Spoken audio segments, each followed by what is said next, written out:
Friends, welcome back to another vlog. ನಾನು daily vlog ಮಾಡ್ತಾ ಇದ್ದೀನಿ. ಇದು ಊರಲ್ಲಿ ಬೆಳಗ್ಗೆನೆ ಬೇಗ ಎದ್ದು ರೆಡಿಯಾಗಿ ಹೊರಗಡೆ ಹೋಗಬೇಕು ಅಂತ ಪ್ಲಾನ್ ಆಗಿತ್ತು.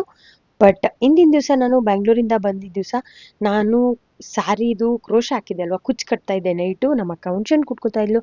ಹಾಗಾಗಿ ಸ್ವಲ್ಪ ಲೇಟ್ ಆಯ್ತು. ಇಬ್ರು ಮಾತಾಡಿಕೊಂಡು ಕೆಲಸ ಮಾಡಿ ಮಲಗೋಷ್ಟರಲ್ಲಿ 12 ಮೇಲೆ ಆಯಿತು.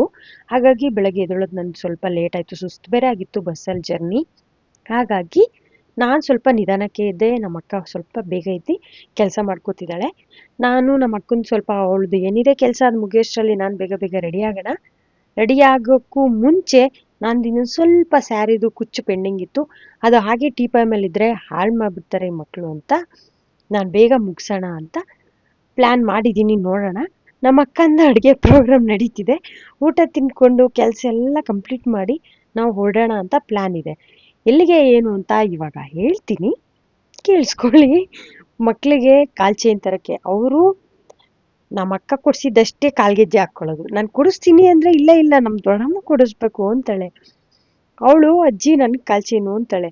ಇಬ್ಬರು ಪಾಪ ತಲೆ ತಿಂತಾ ಇದ್ರು. ಅದಕ್ಕೆ ನಮ್ಮ ಅಕ್ಕ ಕೊಡಿಸ್ಬಿಡೋಣ ಪಾಪ, ವರ್ಷ ವರ್ಷ ಕೊಡಿಸ್ತೀವಲ್ಲ, ಈ ವರ್ಷನೂ ಕೊಡ್ಸೋಣ. ನಾನು ಸ್ಕೂಲ್ಗೆ ಹೋಗ್ತಾರೆ ಆ ಸಾಕ್ಸಲ್ಲಿ ಆ ಕಾಲು ಚೈನ್ ಇಲ್ಲ ಹಾಕೋತಾರೆ. ನಾನು ಆ್ಯಕ್ಚುಲಿ ತೆಗ್ದಿಡ್ತೀನಿ ಅಂತ ಹೇಳ್ತಾನೆ ಇದ್ದೀನಿ. ಇಲ್ಲ, ರಜೆ ಇದ್ದಾಗ ಹಾಕು, ಸ್ಕೂಲ್ ಇದ್ದಾಗ ತೆಗಿ, ಒಟ್ನಲ್ಲಿ ಅವ್ರಿಗೆ ಕಾಲು ಚೈನ್ ಕೊಡಿಸ್ಬೇಕು ಅಂತ ನಮ್ಮ ಅಕ್ಕ ಫುಲ್ಲು ಹಠ. ನಾನು ಎಷ್ಟು ಹೇಳಿದ್ರೆ ನನ್ನನ್ನೇ ಬೈದ್ಲು. ಹಾಗಾಗಿ ಇನ್ನೇನು ಮಾಡೋದು, ಮಕ್ಳು ಮುಂದೆ ಬೈಸ್ಕೊಂಡು ಮಕ್ಕಳು ಅಮ್ಮ ನಂಗೆ ಬೇಕೇ ಬೇಕು ಅಂದರೆ ಹಾಗಾಗಿ ಹೋಗ್ಲಿ ಬಿಡು ಅಂತ ಹೊರಟಿದ್ದೀವಿ. ಬಟ್ ಅಂದ್ಕೊಂಡಿದ್ದೀವಿ ನಂದು ಸ್ವಲ್ಪ ಇತ್ತು. ನೈಟು ಲೇಟ್ ಆಯಿತು. ನಮ್ಮ ಅಕ್ಕ ಬಿಡೆ ಬೆಳಗ್ಗೆಗೆ ಸ್ವಲ್ಪ ಬೇಗ ಇದು ಹಾಕ್ಕೊಂಡ್ರೆ ಆಯಿತು ಅಂದ್ಲು. ಹಾಗಾಗಿ ಮಲಗಿದ್ವಿ. ಸುಸ್ತು ಬೇರೆ ಆಗಿತ್ತಲ್ವ, ಮಲಗಿಬಿಟ್ಟೆ. ಇನ್ನು ಸ್ವಲ್ಪನೇ ಇದ್ದಿದ್ದು, ಒಂದು 1/2 hour ಕೆಲಸ ಇತ್ತಷ್ಟೇ. ಬಟ್ ನಮ್ಮ ಅಕ್ಕಂಗೆ ಪಾಪ ಫುಲ್ಲು ನಿದ್ದೆ ತಡೆಯೋಕ್ಕೆ ಆಗಿಲ್ಲ. ಅಂದರೆ ಅದು ಕಂಟ್ರೋಲೇ ಆಗಲಿಲ್ಲ ನಿದ್ದೆ ಅಂತ. ಪಾಪ ಬೇಜಾರು ಮಾಡ್ಕೋತಿದ್ಲು ಅಂತ ನಾನು ಎತ್ತಿಟ್ಟು ಮಲಗಿದ್ದೆ. ಟೀಪ ಮೇಲೆ ಹಾಗೇ ಇತ್ತು. ಮಕ್ಳು ಆಟ ಆಡೋ ಟೈಮಲ್ಲಿ ಏನಾದರೂ ಗಲೀಜು ಮಾಡಿಬಿಟ್ರೆ ಪಾಪ ಬೇರೆಯವ್ರ ಸ್ಯಾರಿ ಅಲ್ವಾ, ಹಾಗಾಗಿ ಯಾಕೆ ತೊಂದರೆ, ಹಾಗಾಗಿ ಮುಗಿಸ್ಬಿಟ್ಟೋಣ. ನಮ್ಮ ಕೆಲಸಗಳು ಸ್ವಲ್ಪ ಲೇಟ್ ಆದರೂ ಪರವಾಗಿಲ್ಲ, ಬೇರೆಯವ್ರದ್ದು ಸ್ಯಾರಿ ಆಯಿತು, ಬೇರೆಯವ್ರದ್ದು ಏನಾದರೂ ಹಾಳಾಗ್ತಿದೆ ಅಂದರೆ ಬೇಜಾರಾಗುತ್ತೆ. ಹಾಗಾಗಿ ಫಸ್ಟು ಇವ್ರದ್ದು ಮುಗಿಸ್ಬಿಟ್ಟು ಎತ್ತಿಡೋಣ ಅಂತ ಕ್ಲಿಯರ್ ಮಾಡಿ ಎಲ್ಲ ಎತ್ತಿಟ್ಟು ನಾನು ರೆಡಿಯಾಗಿದ್ದಾಯಿತು. ಬೇಗ ರೆಡಿ ಆದೆ. ರೆಡಿ ಆಗಿದ ತಕ್ಷಣ ನಮ್ಮ ಅಕ್ಕ ಫುಲ್ಲು ಮಕ್ಕಳಿಗೆಲ್ಲ ಊಟ ತಿನ್ನಿಸಿ, ನಮ್ಮ ಅಕ್ಕ ಊಟ ತಿಂದು ನಾನು ಆಮೇಲೆ ಸ್ವಲ್ಪ ಫ್ರೆಶ್ ಅಪ್ ಆಗಿ ರೆಡಿಯಾಗಿ ನಾನು ತಿಂದು ಸ್ವಲ್ಪ ಊಟ ರೆಡಿಯಾಗಿತ್ತು ಆಯಿತು. ಇವಾಗ ಹೊರಡಬೇಕು. ಮಕ್ಕಳು ನೋಡಿ ಫುಲ್ಲು ಇಬ್ಬರು ಫಾಸ್ಟಾಗಿ ರೆಡಿ ಆಗ್ತಿದ್ದಾರೆ. ಒಬ್ಬರು ಡ್ರೆಸ್ ಹಾಕ್ಸ್ಕೊತಿದ್ದಾರೆ, ಒಬ್ಬರು ನಾನು ರೆಡಿಯಾಗಿದ್ದೀನಿ ಹೊರಡೋಣ ಅಂತ ಓಡಾಡ್ತಿದ್ದಾರೆ. ಇಬ್ಬರು ಫುಲ್ಲು ಕ್ವಾಟ್ಲೆ ಕೊಡ್ತಾರೆ ಅನ್ಬೇಡಿ. ರಜೆಗಳು ಬಂದರೆ ಫುಲ್ಲು ಹಿಂಸೆ. ನಮ್ಮ ಅಕ್ಕಂಗೆ 1-2 ದಿವಸ ಖುಷಿ ಮಕ್ಕಳದು, ಆಮೇಲೆ ತುಂಬ ದಿವಸ ಆದರೆ ಹಿಂಸೆ ಕೊಡ್ತಾರಲ್ವ ಪಾಪ, ಇರಿಟೇಟ್ ಮಾಡ್ತಾರೆ. ನೋಡಿ, ನಾನು ವೀಡಿಯೋ ಮಾಡ್ತಾಯಿದ್ರೆ ನನಗೆ ಇರಿಟೇಟ್ ಮಾಡ್ತಾಳೆ. ನೋಡಿ ಎಷ್ಟು ಹಿಂಸೆ ಕೊಡ್ತಾಳೆ. ಇನ್ನೇನು ಮಾಡೋದು, ಮಕ್ಕಳಲ್ವಾ, ಅವ್ರು ಹಿಂಸೆ ಕೊಡದೆ ಅವ್ರು ತೀಟೆ ಮಾಡಿದೆ ಇನ್ಯಾರು ಮಾಡ್ತಾರೆ, ನಾವು ಮಾಡೋಕ್ಕಾಗುತ್ತಾ ದೊಡ್ಡವರು. ಸೋಕೆ ಪ್ರಾಬ್ಲಮ್ ಇಲ್ಲ ಅಂದ್ಕೊಂಡು ಈ ಶಾಖೆಯಲ್ಲಿ ನಾವು ಎಷ್ಟು ರೆಡಿ ಆದರೂ ವೇಸ್ಟು. ಫುಲ್ಲು ಸ್ವೆಟು, ಮುಖ ಎಲ್ಲ ನೋಡಿ ಎಷ್ಟು ಕ್ರೀಮ್ ಹಾಕು, ಏನೇ ಮಾಡಲಿ, ಎಷ್ಟೇ ಫ್ಯಾನ್ ಗಾಳೀಲಿ ನಾವು ನಿಂತರೂ ಶಕೆ.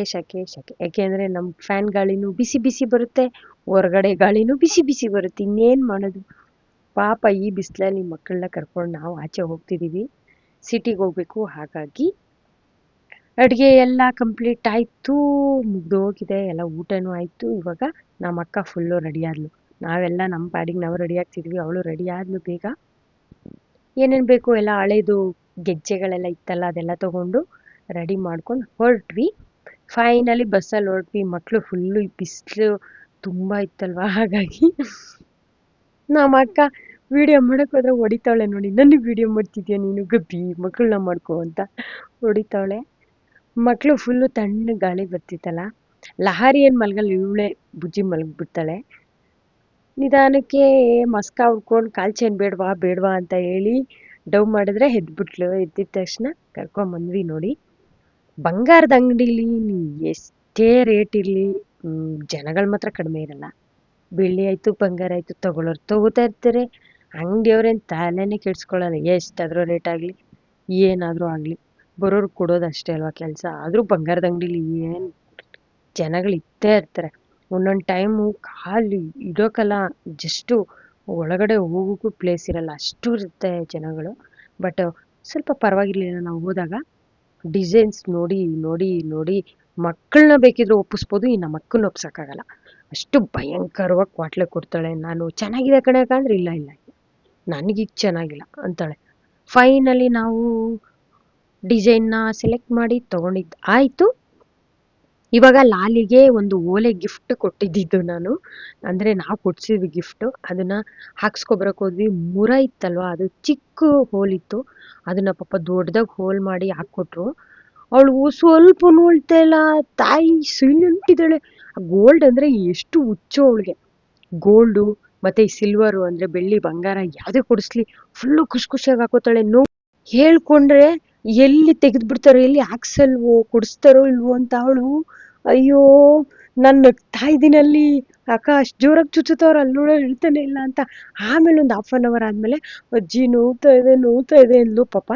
ಹಾಗಾಗಿ ಎಲ್ರಿಗೂ ಒಂದೊಂದು ಐಸ್ ಕ್ರೀಮ್ ಕೊಡಿಸ್ತೀನಿ ಅಳ್ಬೇಡ ಅಂತ ಹೇಳಿ, ಮತ್ತು ಕಣ್ ಟ್ಯೂಬ್ ಬರುತ್ತಲ್ಲ ಆ ಟ್ಯೂಬ್ ತೊಗೊಂಡು, ಯಾಕೆಂದರೆ ಕಿರೋಸಿನ್ ಹಾಕಿದ್ರೆ ಅಂದರೆ ಸೀಮೆಣ್ಣೆ ಹಾಕಿದ್ರೆ ಹೋಗುತ್ತೆ ಅಂತಾರೆ, ಬಟ್ ಸೀಮೆಣ್ಣೆ ಎಲ್ಲೂ ಸಿಗಲ್ಲ. ಹಾಗಾಗಿ ನಾನೇನು ಮಾಡಿದೆ, ಕಣ್ ಟ್ಯೂಬ್ ತೊಗೊಂಬಂದಿದ್ದೀವಿ ಮನೇಲಿ, ಕಟ್ಟೋಗ್ಬಿಡೋಣ ಅಂತ. ಐಸ್ ಕ್ರೀಮ್ ಕೊಡಿಸಿದ ತಕ್ಷಣ ತಿಂದ್ಕೊಂಡು ಬಸ್ಸಿಗೆ ವೆಯ್ಟ್ ಮಾಡಿ ಮಾಡಿ ಫೈನಲಿ ಬಸ್ ಸಿಕ್ತು. ಎಷ್ಟೊತ್ತಾಯ್ತು ಮನೆಗೆ ಬರೋಷ್ಟರಲ್ಲಿ. ಬಂದಿದ್ದ ತಕ್ಷಣ ನಾಗಮಣಿ ಮಗ ಫುಲ್ಲು ರೆಡಿಯಾಗಿದ್ರು ಬರೋಷ್ಟರಲ್ಲಿ. ಬಂದು ಬಸ್ಸಿಗೆ ಅವ್ರ ಜೊತೆ ಫುಲ್ ಆಟ ಆಡ್ತಾ ಇದ್ರು ಮಕ್ಕಳು, ಅವನ ಜೊತೆ. ಚಿಕ್ಕ ಮಕ್ಳು ಅಂದರೆ ಮಕ್ಳಿಗೆ ಇಷ್ಟ ಅಲ್ವಾ, ಹಾಗಾಗಿ ಇಬ್ಬರು ಫುಲ್ ಆಟ ಆಡ್ತಾಯಿದ್ರು. ನಾನು ನಮ್ಮ ಅಕ್ಕಂಗೆ ಬಿಸಿಲಲ್ಲಿ ಹೋಗಿ ಬಂದು ತಲೆನೋವು ಸ್ಟಾರ್ಟ್ ಆಯಿತು, ಸಖತ್ತು ಫುಲ್ಲು ಡಿಹೈಡ್ರೇಷನ್ ಆಗಿಬಿಡ್ತು ತಲೆ, ಅಂದರೆ ಬಾಡಿ. ಹಾಗಾಗಿ ಸ್ವಲ್ಪ ತಲೆ ಭಾರ ಅಂದರೆ ಒಂಥರ ನೋವು ಆಗ್ತಿತ್ತು. ಹಾಗಾಗಿ ಸ್ವಲ್ಪ ಹರಳೆಣ್ಣೆ ಹಾಕಿ ಸ್ವಲ್ಪ ಚೆನ್ನಾಗಿ ಮಸಾಜ್ ಮಾಡು ಅಂತ ಡೋ ಮಾಡಿದೆ. ಫುಲ್ ಎಣ್ಣೆ ಹಾಕಿ ಜೋರು ಮಸಾಜ್ ಮಾಡಿಬಿಟ್ಲು, ಸಖತ್ತಾಗಿತ್ತು ಗೊತ್ತಾ, ಒಂಥರ ರಿಲೀಫ್ ಆಯಿತು. ನಾನಿಲ್ಲಿ ನಮ್ಮ ಅಕ್ಕಂಗೆ ಮಸ್ಕ ಹೊಡ್ಕೊಂಡು, ಆ್ಯಕ್ಚುಲಿ ಅದೆಲ್ಲ ಅವಳಿಗೆ ಹಿಂಸೆ, ಈ ಎಣ್ಣೆ ಹಾಕೋದು ಮಸಾಜ್ ಮಾಡೋದು ಹೊಗೆ ನನಗೆ ಬರಲ್ಲ ಅಂತಾಳೆ. ಅದು ಕೈಯಲ್ಲಿ ಬೇರೆ ಎಲ್ಲ ಸ್ಕಿನ್ನು ಉಡ್ಕೊಳಂಗಿರುತ್ತೆ ಅಲ್ವಾ ಅವಳದು, ಅಂದರೆ ಮಣ್ಣಲ್ಲಿ ಕೆಲಸ ಮಾಡೋದು ಅಥವಾ ಈ ಹುಣ್ಸೆಹಣ್ಣು ಕೆಲಸ ಎಲ್ಲ ಮಾಡಿರ್ತಾರಲ್ವ, ಅದು ಕೈಯೆಲ್ಲ ಫುಲ್ಲು ಒಂಥರ ಹೊಡ್ಕೊಂಡಿರೋ ಥರ ಸ್ಕಿನ್ನು ಇದ್ದಿರೋ ಥರ ಆಗಿರುತ್ತೆ. ಅದು ಫುಲ್ಲು ಕೂದಲಿಗೆಲ್ಲ ಟಚ್ ಆದಾಗೆಲ್ಲ ನಮಗೆ ಕೂದಲು ಅಂದರೆ ಈ ಕಟ್ಟಾದಂಗಾಗಿ ನೋವುತ್ತೆ. ಹಾಗಾಗಿ ಅವಳು ಬೇಡ, ನನ್ನ ಕೈ ಈ ಥರ ಇದೆಯಲ್ವಾ, ನಿನ್ನ ಕೂದಲು ಉರಿಯುತ್ತೆ ಅಂತಾಳೆ. ಆದರೂ ನಾನು ಕೇಳಲ್ಲ, ಮಾಡು ನಮಗೆ ಬೇಜಾರಾಗಿಬಿಟ್ಟಿರುತ್ತೆ ಹಾಕೊಂಡು ಬೇರೆಯವ್ರು ಯಾರಾದರೂ ಸ್ವಲ್ಪ ಮಸಾಜ್ ಮಾಡಿಬಿಟ್ರೆ ಖುಷಿ ಅನಿಸುತ್ತೆ. ಹಾಗಾಗಿ ಅವಳ ಹತ್ರ ಸ್ವಲ್ಪ ಮಸಾಜ್ ಮಾಡಿಸ್ಕೊಂಡು ಫುಲ್ಲು ಖುಷಿಯಾಗಿ ರೀಲ್ಸ್ ಮಾಡ್ಕೊಂಡು ಒಂದೆರಡು ಎಂಜಾಯ್ ಮಾಡಿಕೊಂಡು ಮಕ್ಕಳ ಜೊತೆ ನಮ್ಮ ಅಕ್ಕನ ಜೊತೆ ತಮಾಷೆ ಮಾಡಿಕೊಂಡು ಖುಷಿಯಾಗಿ ಹ್ಯಾಪಿ ಯಾಕೆಂದರೆ ಊರಿಗೆ ಬಂದಾಗ ಅಷ್ಟೇ ನಮ್ಮದು ಹ್ಯಾಪಿ. ಬೆಂಗಳೂರಲ್ಲಿ ಮಾಮೂಲಿ ಮಾಡು ತಿನ್ನು ತೊಳೆ, ಮತ್ತೆ ಮಾಡು ತಿನ್ನು ತೊಳೆ ಅಷ್ಟೇ ಕೆಲಸ. ಹಾಗಾಗಿ ನಾನು ಸ್ವಲ್ಪ ಈರುಳ್ಳಿ ಬೆಳ್ಳುಳ್ಳಿ ಎಲ್ಲ ಕ್ಲೀನ್ ಮಾಡೋದಿತ್ತು, ಎಲ್ಲ ರೆಡಿ ಮಾಡಿ ಎತ್ತಿಟ್ಟು ಸ್ವಲ್ಪ ಹೊತ್ತು ಕೂತ್ಕೊಂಡೆ. ನಮ್ಮ ಪ್ರೇಮನೂ ಬಂದಳು ಊರಿಂದ. ಅವಳು ಮಕ್ಕಳಿಗೆ ಕಾಲ್ ಚೈನ್ ನೋಡಿದ್ಲಲ್ವ, ಇಬ್ರಿಗೂ ಹಾಕಿ ನೋಡ್ಕೋತಿದ್ದಾಳೆ. ನಾನು ಹಾಕೋದು ಬೇಡ ಅಂದರೆ ಕೇಳ್ತಿಲ್ಲ ಇವಳು, ಹಾಕಿದ್ಲು. ಹಾಕಿಸ್ಕೊಂಡು ಫುಲ್ಲು ಡ್ಯಾನ್ಸ್ ಮಾಡ್ತಿದ್ದಾರೆ ಇಬ್ಬರು.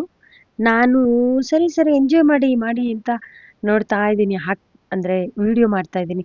ಫುಲ್ಲು ಕಾಲ್ ಚೈನ್ ಹಾಕೊಂಡು ಆ ಸೌಂಡಿಗೆ ಆ ಕಡೆ ಈ ಕಡೆ ಡ್ಯಾನ್ಸ್ ಮಾಡ್ತಿದ್ದಾಳೆ ಬುಜ್ಜಿ. ಪಾಪ ಲಹರಿ ಗೆಜ್ಜೆಲಿ ಗೆಜ್ಜೆ ಬಂದಿಲ್ಲ, ಕುಂದನ್ಸ್ ಬಂದ್ಬಿಟ್ಟಿದೆ ಪಾಪ.